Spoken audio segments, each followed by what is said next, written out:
begitu kira-kira, Ustadz Wapi. Jadi kalau Silakan, saya Ustaz. kayaknya Oke, itu kurang dulu setuju dengan Algojo. judul ini. Udah poinnya poinnya sudah ditangkap. Silakan, Ustaz. Iya, silakan. Ini masalah terjemahan aja, Ustaz, katanya nggak masalah gitu. Silakan, Ustaz. Nah, tapi ingat Mas, sudah menjadi bukti dalam fakta sejarah betapa banyak orang salah menyembah gara-gara salah terjemah. Salah Tuhan gara-gara salah terjemahan. Itu banyak loh. Sehingga ada di dalam Islam namanya kaidah darul mafasid muqaddam alal jalbil masalih. Mendahulukan ya hal-hal yang krusial yang akan menyebabkan nantinya efek yang buruk itu dijaga agar tidak timbul nanti efek yang lebih buruk. Nah, Yesus sama Nabi Isa kalian tidak mau disama-samakan. Giliran kata Allah kita Anda pakai dalam terjemahan, ya gak maulah kita disama-samakan. Giliran Yesus sama Nabi Isa, oh beda-beda begini, tuh tempat lahirnya beda begini begitu. Giliran Tuhan kita Allah, kalian pakai seenaknya. Siapa kalian? Dan kalau boleh, saya minta data dari pakar sejarah mana Theos itu diterjemah menjadi Allah. Ini kita ingin sedang mencerdaskan umat agar tidak salah bertuhan gara-gara salah terjemahan. Pakar bahasa mana, baik dalam kekristenan, atau di dalam Yahudi, atau bahkan di dalam Islam, Theos diterjemah secara bahasa itu menjadi Allah. Karena Allah ini proper name bagi kita umat Islam, dan menurut seluruh pendapat ahli bahasa, bahkan pendapat ahli bahasa dari kalangan kekristenan seperti Louis Ma'aluf al-Yasu'i mengatakan kata Allah itu adalah proper name, nama orang. Kayak nama orang ini Wafi gitu ya. Saya Wafi Nandar, Gus Yonatan Nandar, nama orang itu. Allah itu adalah nama pribadi. Ada nggak pakar bahasa yang mengatakan Allah itu adalah generic name, jabatan, bukan nama pribadi? Kan nggak ada. Seluruh ahli bahasa mengatakan Allah itu adalah proper name, baik dari kalangan Kristenan, sehingga kita ngajak cerdas. Kalau teman-teman Kristen mau diajak menjadi cerdas secara ilmu bahasa, ya monggo, alhamdulillah. Tapi kalau nggak mau, ya berarti ada sesuatu yang konslet di dalam diri teman-teman. Kira-kira seperti itu. Baik, terima kasih Ustadz Wapi. Jadi saya tanggapin dengan jawaban yang sangat sungguh luar biasa jelas begitu ya. Jadi gini loh, artinya dalam terjemahan ini mungkin seluruh bangsa Indonesia sudah mengetahui bahwa kita gunakan kata Allah itu adalah sebagai kata pencipta langit dan bumi gitu. Kalau Ustadz Wapi berpendapat bahwasannya Allah itu adalah sebuah nama, jadi itu siapa yang membuat namanya begitu kira-kira. Jadi gimana ya? Kalau menurut saya kalau hanya terjemahan bahasa ini kita debatkan kayaknya kurang cocok begitu Ustadz Wapi. Gitu kira-kira. Gus, Saya katakan buku tadi yang saya maaf kasih sedikit lagi. udah terbit, Gus. Buku antum Tad. Iya, sudah ada. Sudah nyampe. Alhamdulillah. Nah, bukan yang jawaban tuntas fitnah terhadap Islam. Coba Gus. Sudah. Coba antum buka di halaman berapa tadi ya kemarin? Halaman berapa? Ada di apa? Daftar isinya itu ada gini. Allah itu nama jabatan atau proper name gitu. Siap. Coba itu halaman berapa? Halaman Ya. 70-an kayaknya itu. Siap. Oke, sebentar tadi ya.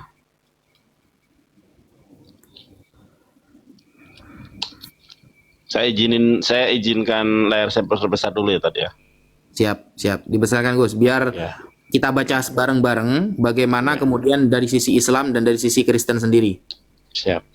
Bagi teman-teman yang ingin memiliki buku ini, buku yang Al-Fakir tulis ini, bisa langsung ke WhatsApp saya atau DM di TikTok saya. Ya. Saya baru ngomong gitu, mau ngomong gitu. Udah didiluin. Jadi semua tuduhan terhadap Islam tentang tema ketuhanan sudah terjawab dalam buku tersebut. Halaman, sebentar daftar isinya dulu ya. Oke, buat teman-teman yang mau ya, ini buku sangat bagus dan sangat bermanfaat sekali ya buat umat Islam dan umat Kristen juga. Kalau mau beli tidak masalah, boleh ya. Covernya Bukunya ditunjukin, Gus. ya, teman-teman ini ya. Ini penulisnya Ustadz Al-Mukarram Ustadz Muhammad Fuaz Abdul Wafi dan Bang Moto ya, Kurius Moto. Jawaban tuntas fitnah terhadap Islam jilid pertama tema ketuhanan ya. Ini silakan yang berminat teman-teman 3.400 mata memandang kalau mau berminat, dan bukan kalau berminat, ini wajib seharusnya ya. Ini untuk tolabul ilmi. Oke, kita lihat daftar isinya. Assalamualaikum Bang Nandar. Oke, Waalaikumsalam. Yang mana tadi? Kata Allah ya sebenarnya. Buka lagi halamannya, Gus. Buka lagi halamannya. Ah, yang samping kiri antum itu ada tema. Itu ada tema Allah. Nah, itu Allah itu jabatan bukan nama Tuhan, itu dibuka. Oke. Gus. Halaman 76. Nah, Assalamualaikum Bang Nandar. Waalaikumsalam, sudah jawab Bang. Bentar ya Bang ya. Tenang dulu, yang lain tenang dulu lagi ini. tenang Saya dulu. mau nanya nih. Sabar apa- dulu, astagfirullah. Oh, Sabar, ini lagi mau buka. Siap. Nah ini, nah, itu Gus. Nah, ini ya. suara antum kecil Tad. Kayaknya kelipat. Ah. Coba dibacain, Gus. Jenengan yang baca, Gus. Oke ya. Ini dari sini ya. Allah itu jabatan bukan nama Tuhan. Kristiani.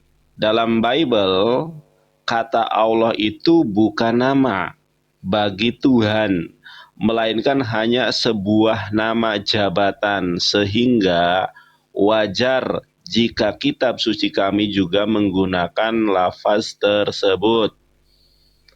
Bukti bahwa kata Allah hanya sebuah jabatan sebagaimana kata Elohim seperti dalam Galatia 4 nomor 8.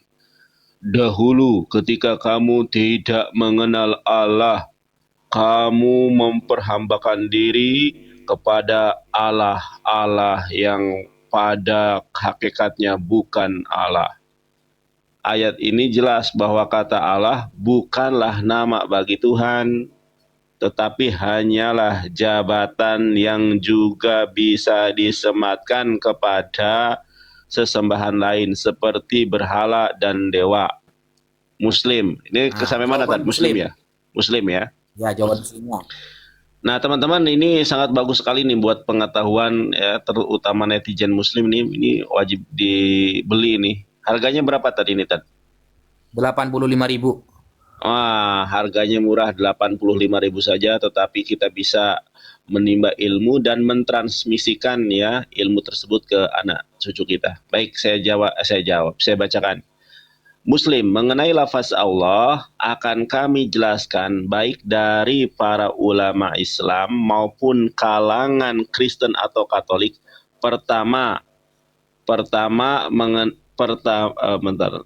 Terlepas lafaz Allah itu merupakan ranah ikhtilaf antara ulama mengenai apakah lafaz tersebut merupakan isim mustaq, sebuah lafaz yang dibentuk dari kata lain, atau jamid, lafaz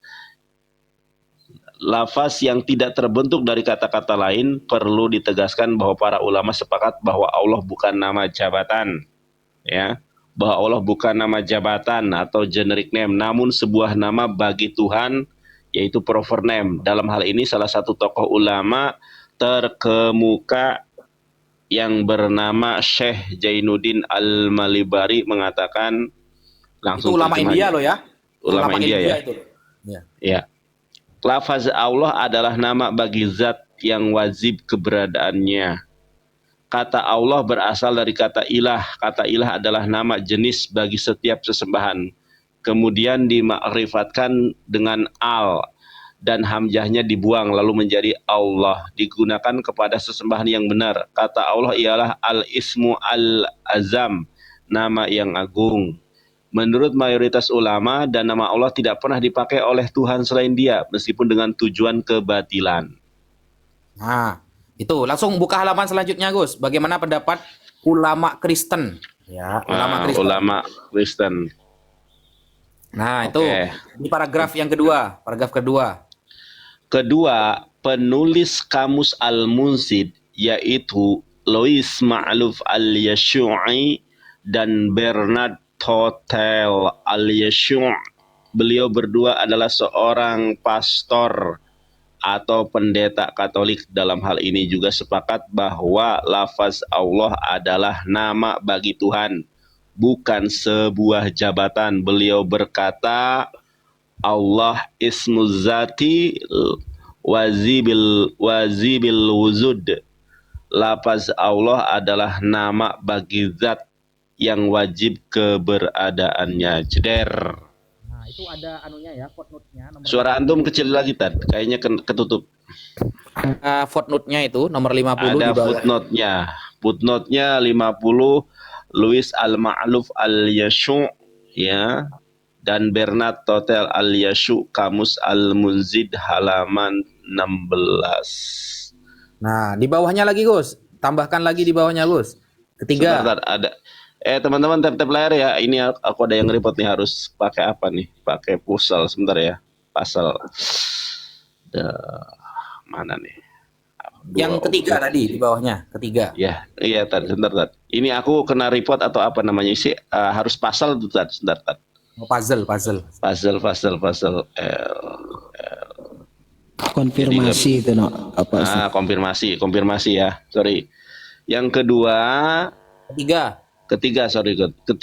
Dr. Butrus Abdul Malik, salah seorang tokoh besar dari kekristenan. Dalam karyanya yang bernama Kamus Al-Kitabul Muqaddas berkomentar ya, Allah ismul ilahi khaliku jami'il kainat.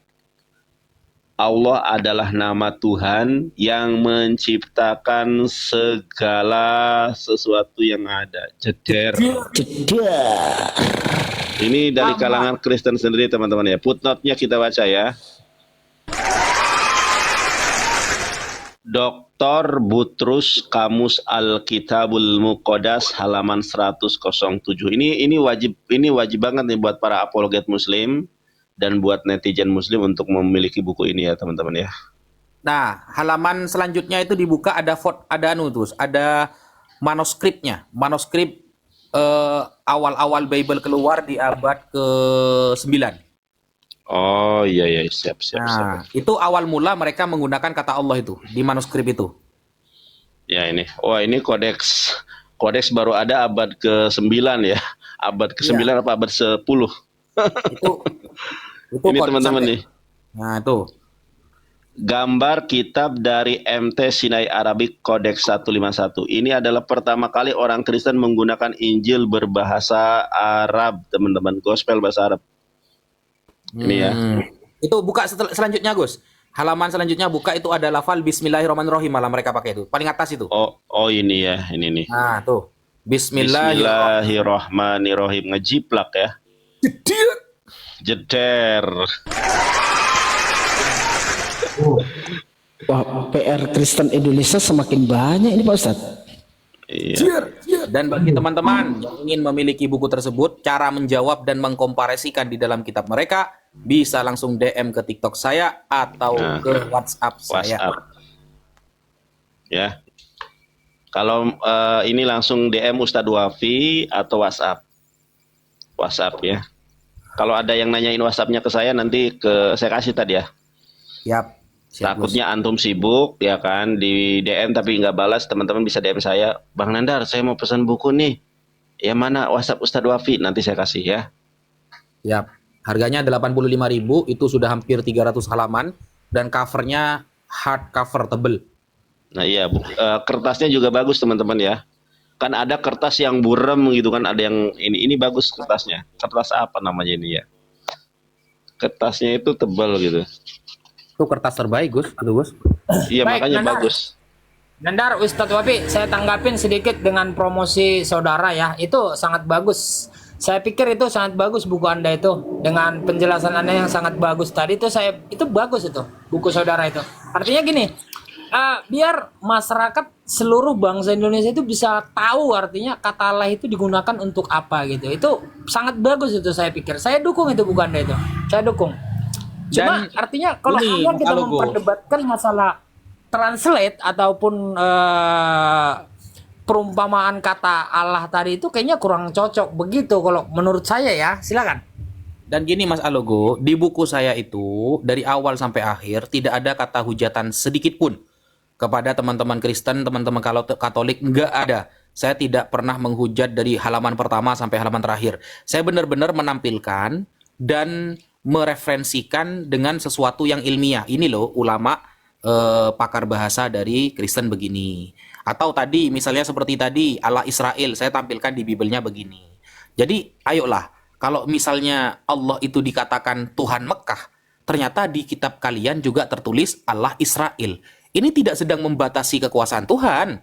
Itu hanya menjelaskan sesuatu ada yang istimewa berarti dari Israel sehingga dikatakan Allah Israel. Berarti sedang mengistimewakan satu etnis gitu loh.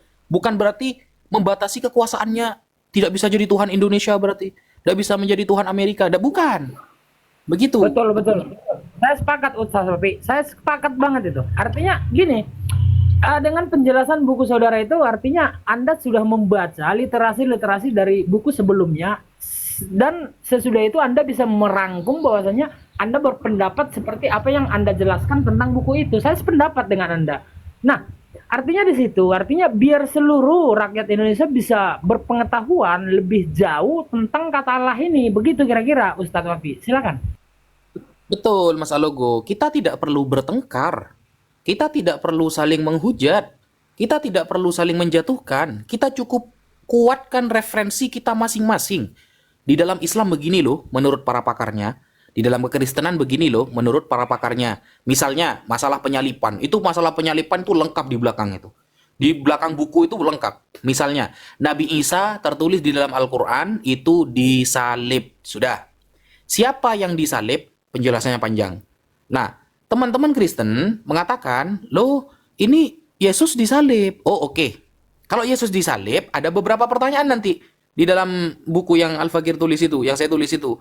Kalau memang disalib, bagaimana Anda menanggapi perbedaan pendapat Injil kanonik? Misalnya, Markus mengatakan pada jam 9 pagi, jam ketiga, Yesus itu masih diadili. Yesus itu sudah selesai disalib. Itu ada di dalam Markus. Tetapi Yohanes mengatakan jam 12 siang baru diadili. Nah, ini kan sesuatu yang perlu dipelajari oleh teman-teman Kristen yang menyebabkan kenapa sih kok kita meyakini tidak disalib dan kenapa teman-teman Kristen meyakini disalib. Fakta sejarahnya bagaimana? Apakah ada dari kalangan pakar Kristen yang tidak setuju dengan penyalipan itu? Ada, saya tampilkan. Ini loh pendapatnya, ternyata gak disalib. Ini loh pendapatnya, ternyata gak disalib. Nah, itu harus dipelajari. Dan ini tidak ada ranah hujatan, tidak ada. Kita tidak perlu menghujat untuk menjelaskan ilmu. Kita cukup sebutkan referensinya, kita berdiskusi dengan santai sambil minum kopi atau teh, dan kita bisa tahu nanti siapa dan apa yang ada dalam kebenaran tersebut. Begitu Mas Alogo. Baik Ustaz Wafi. Itu sangat setuju dengan pendapat saudara ya. Artinya itu udah sangat berpendapat dengan baik dan benar ya. Nah, artinya dari kalangan Kristiani sendiri juga akan bisa memperdalam tentang ilmu tentang itu. Artinya lebih banyak untuk membaca beberapa literasi yang berbicara tentang bagaimana penyalipan itu terjadi. Dan artinya di umat muslim sendiri mengatakan bahwasanya yang tersalib itu adalah bukan Yesus sendiri ataupun bukan Isa Al-Masih gitu ya.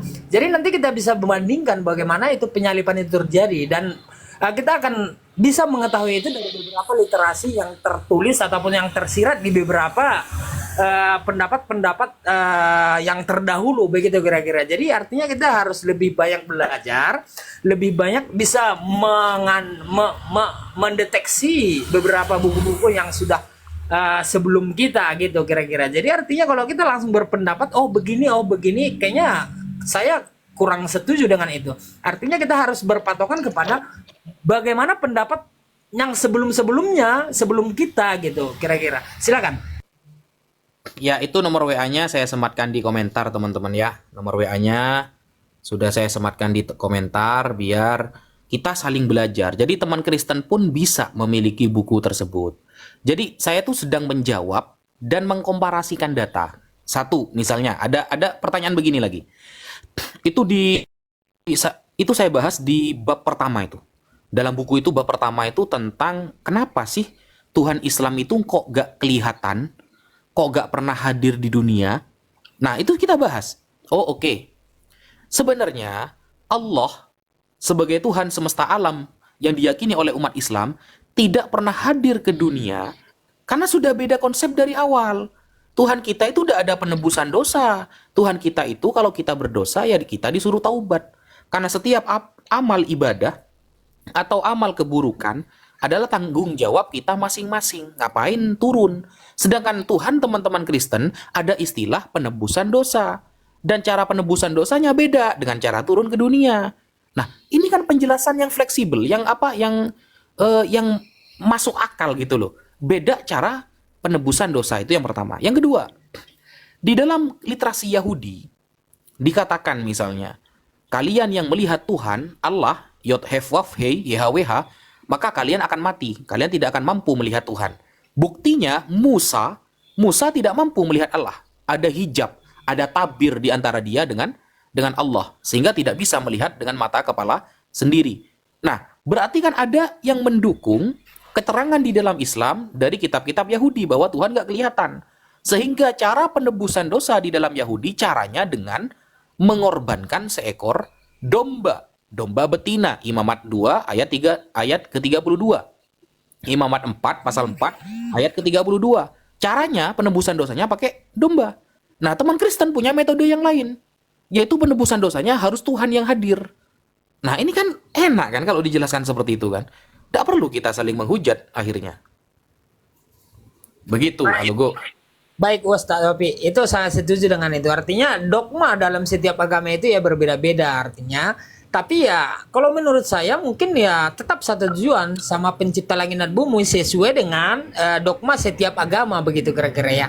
Jadi mungkin di beberapa agama juga, mungkin Ustadz Wapi juga sudah pernah membaca di literasi-literasi di kalangan-kalangan agama lain ya mereka tetap berseteru ataupun bertujuan kepada sang pencipta langit dan bumi begitu kira-kira Ustadz. Jadi saya setuju dengan pendapat saudara. Tapi kalau misalkan ada dari kalangan Islam sendiri untuk menghujat dan membuat dogmanya itu untuk menghujat kalangan dogma agama lain, saya kurang setuju. Begitu kira-kira Ustaz. Silakan. Nah, jadi gitu Mas Alogo. Jadi tujuan kami menulis buku itu karena kami melihat ini saya tidak sedang membela siapapun. Saya benar-benar melihat secara objektif. Banyak Kristen atau Katolik yang sebenarnya ilmunya nggak seberapa. Mereka debat menghina agama Islam sampai menginjak Al-Quran. Di dalam Islam juga ada orang yang baru mu'alaf, sudah ikut-ikut debat, dia bukannya fokus belajar agama Islam. Aduh, ini... Oke, baik Ustadz Wapi, saya terima kasih banget buat penjelasan dan pencerahan yang malam ini saya bisa naik di roomnya si Yonatan Nandar ya. Yonatan Nandar. Terima kasih saudara sudah mengizinkan saya untuk bergabung di live saudara. Ya, untuk ini Sama-sama. saya izin untuk turun ya. Selamat malam dan selamat berjuang dan semangat terus ya Ustadz Nandar sama Ustadz Abdul Wafi. Mau kemana Oke, Bang terima Alogo? kasih. Salam Ya. sejahtera buat kita semua. Oke. Halo. Kang Nandar, saya izin turun dulu karena udah malam juga di sini. banget aku ketorekan. Baik, saya izin turun Ustadz Wapi, semua gurunda-gurundaku semua. Mudah-mudahan kita dalam lindungan Allah Subhanahu wa taala. Assalamualaikum Amin, amin, warahmatullahi amin. Ya Rabbal wabarakatuh. Waalaikumsalam Waalaikumsalam warahmatullahi wabarakatuh. Saya kalau melihat buku itu sepertinya memang luar biasa ya, membuka cakrawala berpikir bagi orang-orang yang merasa punya ilmu dan memiliki keegoisan dalam berpendapat, dalam menarasikan sesuatu. Nah, kalau kita melihat buku yang dituliskan oleh Ustadz Wafi tadi, kita bisa mengingatkan kepada orang-orang yang sebenarnya harusnya masih belajar dan membuka cakrawala cara berpikirnya, cara pandangnya, bahwasanya di dalam satu perbedaan ini kita bisa menilai dari beberapa sudut, nah mana yang masuk akal dan mana yang bisa diterima untuk kita menjadi sebuah pembelajaran dan disampaikan kepada publik. Ini loh yang masuk akal. Seperti mungkin tentang penghapusan dosa, atau di dalam Islam itu meminta pengampunan dosa. Nah, di sini yang masuk akal yang mana? Nah, ini ada satu perbandingan yang luar biasa. Nah, bagi orang yang berakal, insya Allah akan bisa memilih bahwasannya yang mana yang benar. Kan begitu, Ustaz? Iya, benar Bang Erwin. Jadi gini Bang Erwin, saya melihat Bang Erwin, banyak dari kalangan Kristen itu ya. Tunggu dulu Mas Bran, bentar ya. Saya melihat banyak dari kalangan Islam, ada sebagian yang baru mu'alaf langsung ikut-ikut debat, akhirnya menghujat Tuhan orang lain. Ada sebagian teman-teman Islam yang jadi apologet, sebenarnya ilmunya nggak seberapa, akhirnya menghujat Yesus, menghujat Allah dan lain sebagainya. Saya tidak suka itu. Dan ada dari Kristen juga sama. Karena mereka ini seru melihat perdebatan, mereka menghujat Allah. Mereka menginjak Al-Quran. Ada itu di live yang sampai menginjak Al-Quran dan begini begitu. Nah, maka saya harus objektif. Saya harus objektif, oh berarti kekurangan teman-teman ini adalah melihat sebuah literasi di dalam agama masing-masing. Maka hadirnya buku tersebut, saya menulis dengan secara objektif mungkin. Seobjektif mungkin. Di dalam Islam gini loh, menurut para pakar ulama, misalnya di dalam bab itu, di dalam buku itu ada tema Tuhan penyesat. Ya, Tuhan penyesat itu bagaimana dalam Islam? Oh, ternyata yang disesatkan Tuhan adalah orang-orang fasik. Tertulis di dalam surah Al-Baqarah, "Wa ma yudillu bihi illal fasiqin." Yang Allah sesatkan adalah orang fasik, seperti iblis. Iblis disesatkan oleh Allah karena dia fasik. Apa fasik? Yaitu meremehkan perintah Allah dan menentang ajaran yang diperintahkan oleh Allah. Iblis, karena dia fasik, maka Allah sesatkan. Allah mampu menyesatkan. Apakah di dalam Bible gak ada narasi seperti itu? Ada. Di dalam Raja-Raja, pasal 22, nomor 23. Bahwa apa kata Allah? Yang menaruh roh dusta ke mulut para nabi, yang menaruh roh dusta ke mulut para nabi adalah Tuhan. Sehingga kata Tuhan, nabi itu akan berhasil menipu banyak orang. Nah, berarti kan nabi-nabi siapa ini? Oh, ternyata nabi-nabi penyesat. Nabi-nabi yang fasik. Nah, dari sini kita kan bisa lihat, berarti memahami sebuah ayat juga harus memahami konteks ayat itu kenapa diucapkan. Memahami sebuah dalil harus paham bagaimana dalil itu berbicara saat awal-awal dalil itu dimunculkan. Atau istilahnya itu asbabun nuzul. Maka, ayolah kita berdiskusi dengan ilmiah.